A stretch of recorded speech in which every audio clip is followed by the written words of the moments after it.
Hi, everybody. Tommy Clayton here, an OpenSciEd teacher and writer. Excited to dig into lesson 5. This is one of my favorite lessons. The kids have such a spirited debate at the beginning of this lesson. Great investigations, really fun. Let's dig into this. We are going to talk a little bit about how we got here. We're going to look at this lesson at a glance, dig into some key moments, and then talk about some tips and tricks and some material management for lesson 5. So let's get right to it. Let's remind ourselves how we got here. So we're coming off of lesson 4. We did that investigation where we figured out that any amount of force applied to something causes it to bend. We just can't always see it. And that all materials have an elastic limit and a breaking point. That just depends on the material and the thickness of it. And so we left the lesson wondering okay, but when things collide, what's pushing on what? And so how does maybe the mass and speed of things relate to those forces? So now we want to think about what we've learned about forces and pushing on things and start to look at mass and speed and moving objects.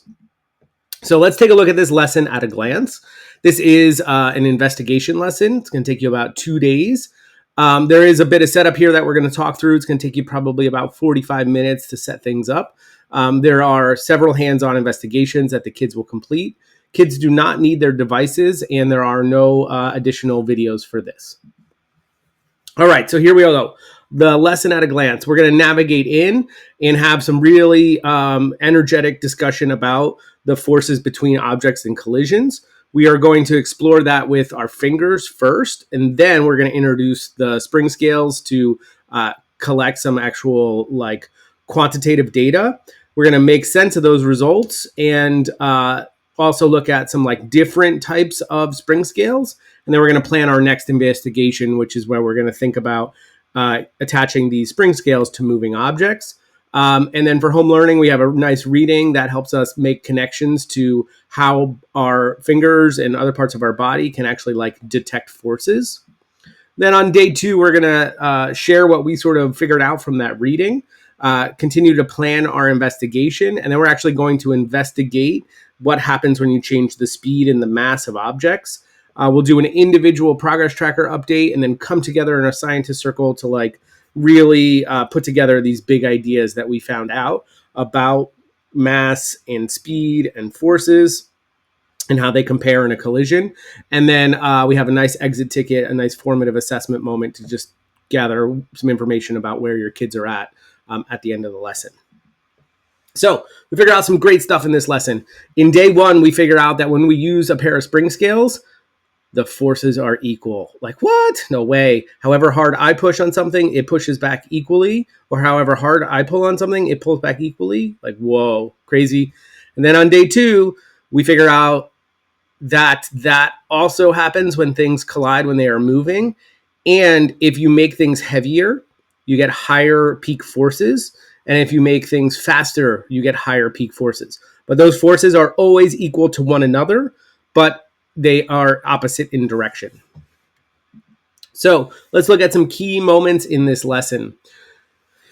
Let's dig right into part 3. So the navigation in is great. The kids have some great argument about what's pushing on what. And so we are going to navigate to having the kids test with their fingers, and they realize that they can't quite tell how or what is pushing on what.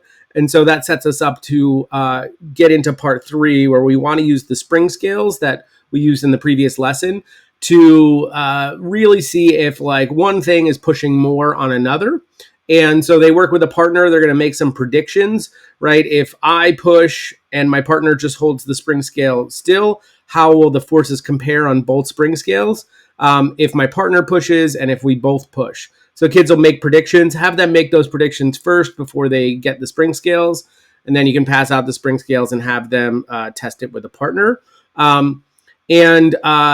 Some interesting things might happen here if students are reading different moments on the sides. Challenge them, say, okay, partner A, I want your spring scale to read 2 newtons. And partner B, I want yours to read 6 newtons. And they will quickly see that they cannot get them to read different amounts. And the reason they might be seeing different amounts is probably because things are not exactly zeroed out. But a fun little challenge for the kids that figure it out pretty quickly, helps reinforce that like the forces are equal on both sides. So we move through, we test different spring scales, like different spring stiffness, to really prove to ourselves that the forces are equal. But then we're like, okay, cool, I get that. But like, what about moving things? Like the golf club and the baseball bat, like they were moving. So like, what's up with that? So we start to plan our next investigation, and we think about how we can attach these spring scales to the cars. And so the kids look at the picture on the slide deck, and they plan this investigation. They're like, oh, cool. We could make one car heavier. We could make one car like faster. And so we'll identify our variables again, just like we did in the last lesson. And we'll think about the different things that we're going to change. And so some groups are going to test speed. Some are going to try varying the mass. Okay. And again, this is like qualitative. Like we don't need to measure the mass right now. We don't need to know the speed. It's just we want to vary it. So like some kids like a gentle push. Some kids like lots of washers. Totally okay. Just keeping it qualitative here. So in part 9, they're going to actually investigate. And so we introduce this really cool way of tracking the peak force. And this is a new word we introduce here as well. So the kids watch a video of this cart crashing into a brick, and they see that little twist tie gets pushed to where the actual plunger of the spring scale like got depressed to. And so we introduce this word called peak force, and that twist tie really helps us to see like the peak force in the actual collision, and it'll help us to like make some measurements and compare later on when we collide these carts together. And so the kids are going to then use what they see to actually carry out the investigations. And so some groups try varying the mass, and some groups try the speed. If time permits and kids finish quickly, you can have them try the other variable. But realistically, you don't need every group to try every different variable. We just need enough in the room to talk about that. And so we come together after we've investigated and collect our data, and we develop this consensus model. And so this is like a bit of a callback to what we worked on in earlier lessons, where we're taking the force perspective and we're going to think about energy in these different scenarios that we had. And so what we are going to come together to say is that when things collide, the forces are equal in strength. So however hard car A pushes, car B will push back equally, just in the opposite direction. We introduced this thing called a free body diagram. And so we use these arrows to show the forces on an object. And so we free the objects, right, from other objects to just focus on what's pushing on what. And we introduce this convention that if the arrow is bigger, that means the forces are stronger. And so we keep it very qualitative here and just say that if things are heavier, they will push more. If things are going faster, they will push more. And so we're just focused on really thinking about what's happening with these forces, right? And what's happening with the forces as they compare to one another.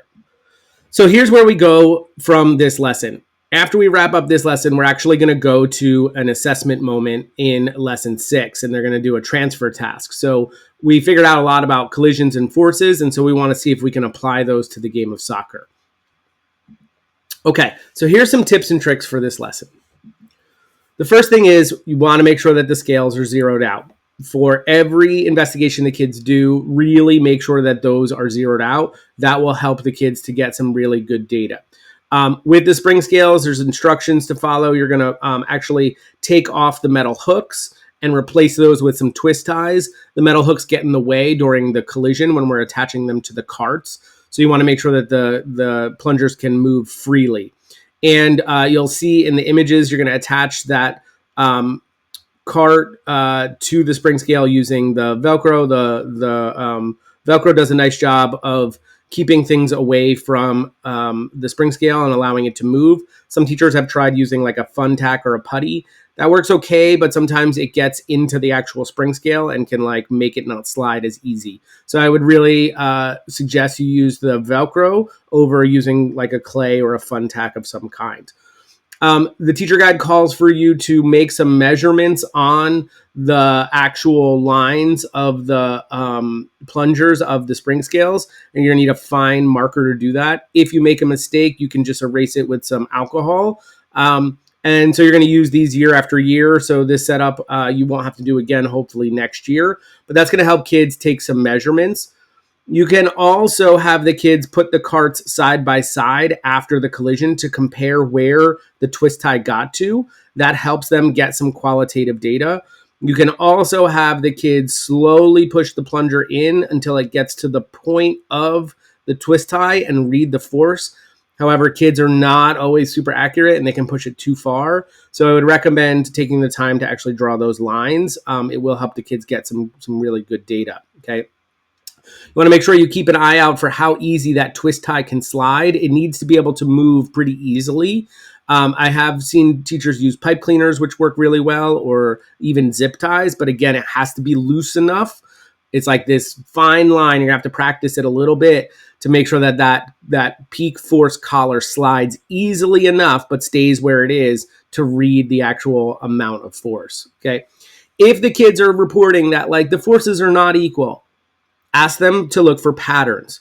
Like, is one car always reading higher than another? That might mean something. That might actually mean that it's the spring scale and not your results, right? So in other words, if I switch the weight from one car to the other and I still get results that are higher on this side, that might mean something's up with your spring scale. So ask the kids if they don't get exact like same forces to really look for patterns in that data and question whether it's because of something happening with the forces or because the actual tool itself is not calibrated properly. Okay, so here's a really important thing to do at the end of this lesson. So in the next lesson, we have that assessment moment where we're going to ask the kids to do some free body diagrams on that assessment. Here's my advice. This exit ticket at the end, ask the kids to explain what's happening with the forces. So you'll get some information about if the kids really truly understand that the forces are equal in a collision. But in this, it doesn't call for them to draw an actual free body diagram. I would have them do it. Have them practice it for this for the scenario and draw that in there while they're explaining their forces. This will give you a window in to see how the kids are doing with free body diagrams before that assessment. Okay, 2 new words in this lesson. So peak force and free body diagram. We're going to add those to the word wall. And those will be helpful in the next lesson with the assessment. We have our new poster, and we're going to use this poster quite a bit. We're going to go back to it, so be sure to save that one. And this will help us, especially with lesson 6 and the assessment. Okay, so that is going to do it for us today. Be sure to come back for lesson 6 when we talk through this transfer task. We have lots of great tips and tricks to help your kids and support them as they make their way through using their science ideas to explain the game of soccer. Have a great day. Enjoy.